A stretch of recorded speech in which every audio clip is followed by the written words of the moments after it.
அடி போட்டு வளர்த்தாதான் நல்ல பேர வாங்கும். அடிக்காம வளர்த்தாக்கா அது கைய ஓங்கும். அடிய போட்டாதான் அடிப்படை இல்ல அனைத்துமே நடக்கும். அதே குட்டிய போட்டானா குட்டி கடை இல்ல அடி தட்டி நடக்கும். நம்ம நடைய கட்டுனா நடக்கவே கூடாதது எல்லாமே நடக்கும். நம்ம தொடைய தட்டுனா அந்த ஒரு அத்தாரிட்டி வந்து தடுக்கும். அடி போட்டு வளர்த்தாதான் நல்ல பேர வாங்கும்.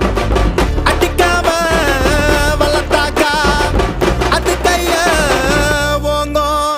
ஏய்